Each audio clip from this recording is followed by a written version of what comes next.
Flávio Franoli, CRHC Piauí das Alagoas. Karina Drummond, Sergipe, de CBH do Rio Sergipe. Estou aqui com a presença dessas duas ilustres. Pode falar? Olá, pessoal. Eu sou a Jéssica Cavalcante, sou da Associação Nacional de Municípios e Meio Ambiente, secretária municipal de Meio Ambiente em Alagoas, do município de Roteiro. Estou representando o CBH do Rio São Miguel. Olá, pessoal. Eu sou Maina Coutinho, diretora-presidente do Comitê Guandu e também do Conselho Estadual de Recursos Hídricos do Rio de Janeiro e coordenadora de Meio Ambiente ESG da SEDAI. Sejam muito bem-vindas, meninas. Eu queria que vocês me falassem, para passar para aqui para a gente, um pouco sobre a importância dos comitês, né, no estado de vocês, tanto em Alagoas quanto no Rio de Janeiro. Começa por Jéssica. Bem, pessoal, essa pauta é discutida dentro do município e também pelo estado como um todo. E eu convidei assim a Mainá junto com a pauta do município, porque ela é uma representação de um comitê muito importante no Rio de Janeiro. Então, essa pauta ela é relevante para que, no estado de Alagoas, possamos avançar com a experiência do Comitê da Bacia do Rio Guandu. Então, eu gostaria que a Mainá falasse sobre esses avanços junto às secretarias municipais. Bom, pessoal, eu primeiro agradecer o convite. É um prazer estar aqui levando esses casos de sucesso que são construídos coletivamente dentro do Comitê Guandu. O Comitê Guandu, como vocês acredito que saibam, tem desafios enormes e é um comitê que, salvo engano, é a segunda maior arrecadação do Brasil. Então, tão grande quanto os nossos desafios, a gente precisa ter uma capacidade de resposta a eles, até porque nós temos uma arrecadação relativamente alta para construir essas soluções. E aí o Comitê Guandu ele fica na região hidrográfica 2, que é a região hidrográfica onde está, logicamente, o Rio Guandu, que é responsável pelo abastecimento de mais de 10 milhões de pessoas no estado do Rio de Janeiro, na sua região metropolitana principalmente, através da captação de água da SEDAI, que também é onde eu trabalho. E aí o Comitê Guandu ele consegue ter ações que estão na vanguarda da gestão das águas e são exemplos para os outros comitês, principalmente porque a gente entendeu muito cedo que não dá para fazer gestão das águas sem estar próximo de quem faz a gestão do território, que são os municípios. E aí por isso que também nos honra muito esse convite para que esse caso de sucesso seja replicado nos outros comitês e que os municípios consigam estar mais próximos desses ambientes de tomada de decisão para os recursos hídricos. Então, no Comitê Guandu, esse ano, a gente vai entregar os planos municipais de Mata Atlântica para todos os municípios da nossa região hidrográfica. Esses planos eles vão gerar um plano diretor florestal que vai permitir o planejamento verde com o olhar da bacia. Então, o fortalecimento da gestão das águas por um instrumento de planejamento do município.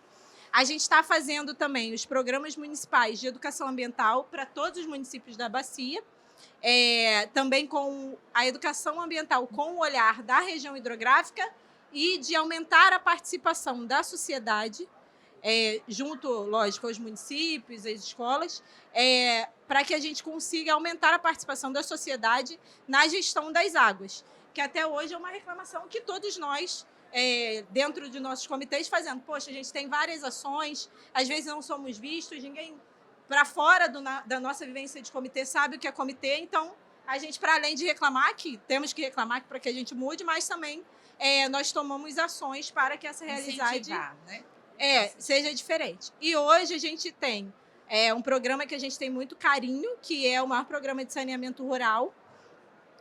A gente está fazendo saneamento rural em todos os municípios da nossa região hidrográfica, tanto com soluções individuais quanto com soluções coletivas, sem uso de energia elétrica, enfim, porque a gente vai conseguir tirar uma carga muito grande do esgoto dessas residências unifamiliares, muitas vezes afastadas, que não se consegue fazer o saneamento do ponto de vista convencional, dos rios que desembocam no Rio Guandu. Então, a gente vai melhorar exponencialmente a qualidade das nossas águas. E para que a gente tenha essas informações de fácil acesso e que a gente consiga dar a resposta para a nossa sociedade do que o comitê está fazendo com essa arrecadação, a gente também, em conjunto e sempre com a participação ativa dos nossos 15 municípios, com a sociedade civil, com os usuários, a gente também está fazendo o Observatório de Bacia, onde a gente vai cobrir toda a região hidrográfica com um monitoramento quantitativo quase que em tempo real. Dentro do case de sucesso, qual é o que você hoje teria como referência para o plano de educação ambiental para trazer uma maior participação justamente da sociedade civil, seja ele como usuário ou sociedade civil de forma organizada? A gente tem algumas ações dentro do nosso plano de recursos hídricos no âmbito de educação ambiental.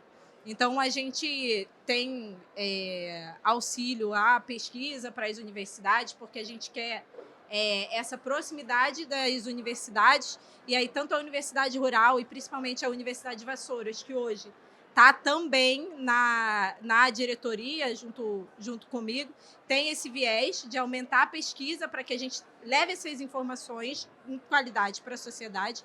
A gente tem o Amigos do Guandu, que é um projeto que a gente começou com um piloto ano passado, que é levar para escolas municipais em regiões de vulnerabilidade social. É um projeto de uma educação ambiental num ciclo construído com aquele município e com nossos parceiros sobre um pertencimento com aquele rio. Então, ao final, os alunos fazem um livro com as experiências que eles ouvem de seus avós, de seus pais, do que aquele rio foi, e fazem até uma cápsula do tempo do que eles querem para aquele rio, e eles têm uma oficina sobre as ações, além de conhecer a gestão das águas, que também está dentro desse ciclo, eles têm uma oficina sobre as ações que são importantes para que ele chegue naquele resultado, que é o resultado que ele disse que quer e que ele botou lá na cápsula do tempo. Então, envolve reflorestamento, envolve investimento em saneamento. E aí, para além disso, a gente tem tudo isso incorporado, e aí do ponto de vista já de planejamento, dentro dos PROMEAs, que são os programas municipais de educação ambiental, que também pontuam para os municípios no ICMS verde do estado do Rio de Janeiro, ou seja, além do município ganhar esse plano para ele efetuar a educação ambiental no seu município, de uma maneira que foque na gestão das águas e que a gente vai entregar para os municípios no ano que vem, ele também pontua no ICMS ecológico para que ele, de alguma forma, tenha esse retorno financeiro para investir em ações ambientais no seu território que maximizem com essas ações que o Comitê Guandu está fazendo. E é claro que ninguém é gênio, então isso tudo não saiu da cabeça de uma pessoa só, saiu da participação ativa dos municípios, que participam, nos cobram e também nos ajudam nas soluções dos problemas ativamente e diuturnamente nas discussões do Comitê Guandu, seja em Câmara Técnica, seja na plenária. Então, é um caso realmente que, inclusive, a gente estava falando ali agora, que uma pessoa falou assim, caramba, mas como que o Comitê Guandu conseguiu essa participação dos municípios? Sim, é isso mesmo que a gente discute. Todos os municípios da Bacia do Guandu, eles têm participação ativa, os secretários de meio ambiente municipais. Diretamente. E como seria, só para a gente ter um contexto geral, como foi que vocês conseguiram? Foi o comitê chegando ao município ou o município que veio ao comitê? Como seria essa ponte? Um pouco dos dois, né? Porque quando os problemas acontecem, todo mundo vai procurar alguém que possa ajudar. Então, o comitê era procurado, mas, ao mesmo tempo, o comitê também sempre está procurando os municípios e procurando formas de provocar os municípios nessa participação. Essa participação também sendo muito efetiva, tendo a sociedade civil participando com usuários e outros, fazem também com que a gestão acabe querendo participar. Sucesso, né, seu Flávio? Para o que a gente está vendo. Eu conheço o Nelson, né? Nelson, Vera, o pessoal todo ao longo dos anos vem discutindo a questão do Guandu e a questão hídrica do Rio de Janeiro. Eu, como sou assíduo visitante do Rio, é que a gente está vendo muita coisa e o resultado muito pequeno. Porque a gente chega no Rio de Janeiro, a gente vê logo de cara a grande contaminação dos recursos hídricos do Rio de Janeiro dentro da capital. Né? A gente fica muito triste porque a gente vê muito falar em educação e às vezes ele discrimina falando de educação. Quando ele diz o pessoal ribeirinho, o pessoal ali, é que menos polui. Quem polui é o grande, quem polui é o grande, mas o grande não é educado para não poluir. Ninguém se preocupa em fazer um plano de educação para o agronegócio, um plano de educação para as indústrias, um plano de educação para a grande concentração urbana. Então a gente está trabalhando um pouco, isso é Brasil, de trás para frente. Está sonhando e está construindo naquela queda que a gente, quando é criança, tem no sonho, que vai caindo da cama. Eu acho que a gente precisa parar, pensar, porque não se constrói de cima para baixo. Claro. Eu acho que se constrói de baixo, no sentido, né, horizontal, vertical. Então, imagina que é um trabalho que vocês têm feito muito grande com a CEVAP, por exemplo, né, um trabalho muito grande, mas que tem que repensar alguns aspectos. Certo. Nós tratamos o pequeno como menor ainda. E esquecemos o grande que prejudica, é como a Senzala brigando contra a Casa Grande, não é? E alguém, às vezes, até da Senzala defende a Casa Grande. Sim. Essa coisa precisa ser muito repensada, retratada. Eu vou pedir licença só por causa do tempo, porque eu quero muito responder essa provocação que ele fez, mas, porque assim, só pontuando, né, que o CEVAP é outro comitê, e aí a gente está falando só aqui do Guandu. E, de fato, essa é uma questão que sempre é levantada nos comitês. E você citou um exemplo muito específico, que aí me rememorou, quando eu falei do Observatório de Bacia, o nosso projeto inicial, né, digamos, dos pontos que a gente ia monitorar, ele depois passou por uma audiência pública, porque a gente queria ouvir, né, não só quem está participando do comitê, mas a sociedade como um todo.